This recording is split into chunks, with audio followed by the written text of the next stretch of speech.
The last type of anticoagulant we'll be talking about are the vitamin K antagonists. They are oral. They can withstand the GI tract. Sometimes you will hear this type of drug referred to as a Coumarin, but the actual names are warfarin is the most common one, and it can come in the trade names Coumadin and Jantoven. These interfere in the liver with vitamin K, and so if you don't have sufficient vitamin K, it's going to cut down on the amount of blood factors 2, 7, 9, and 10. And so that is going to lengthen the time in which you can form clots.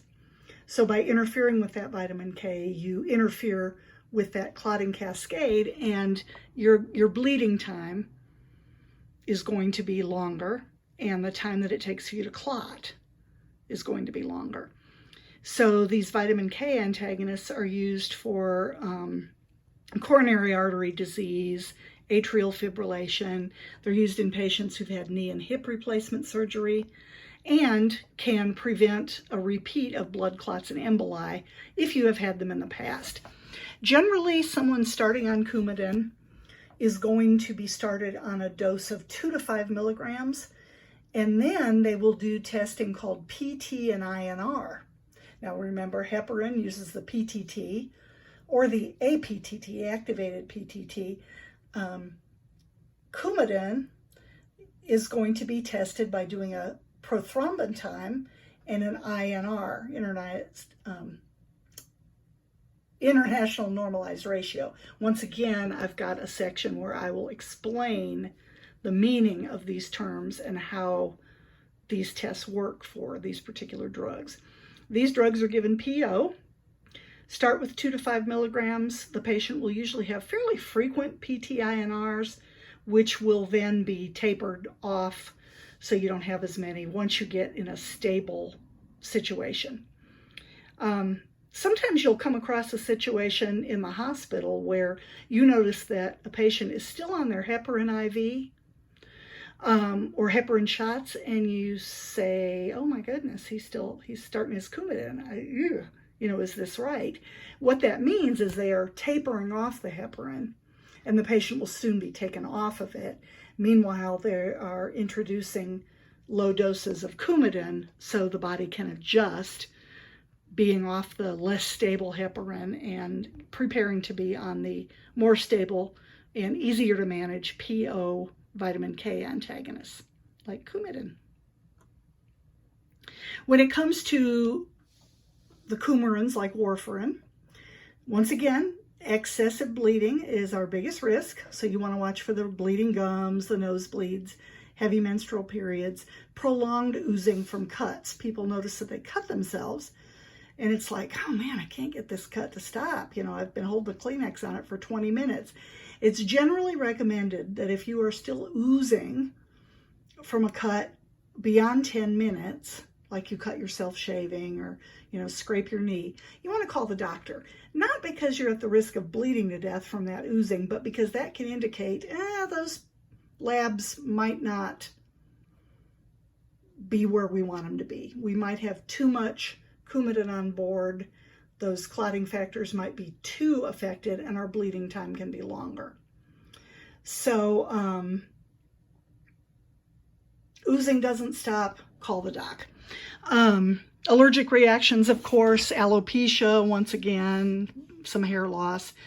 There's a list on page 273 of side and adverse effects from the oral anticoagulants. And one of the things that they warn about on page 273 is warfarin-induced skin necrosis. And that's kind of scary. You can see that is not a pretty picture. That would require debriding, probably packing type dressings, and a long recuperation period.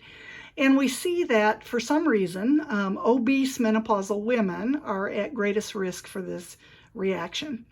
So a woman who is no longer menstruating, who's reached menopause, and who is heavier than the average is at greatest risk for this.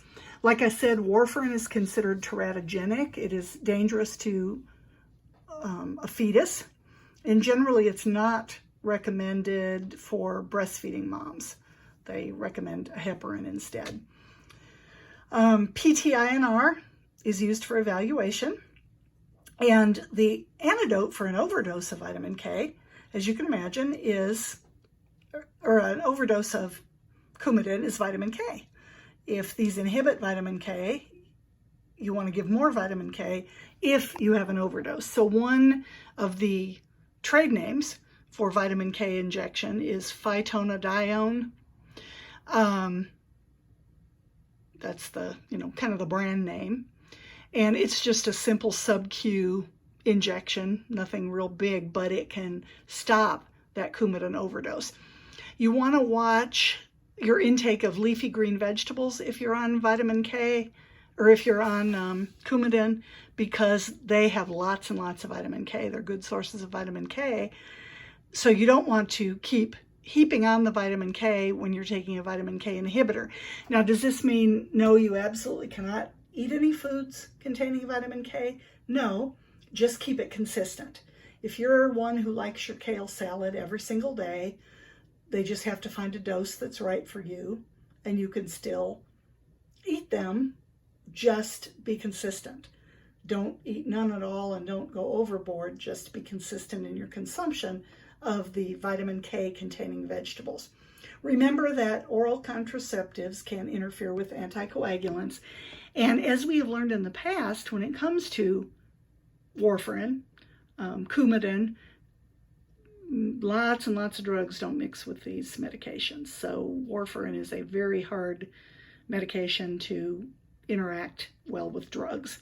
So the next slide will begin talking about the lab tests, and I will stop here because I want that to be a separate lecture because it's a little bit complicated.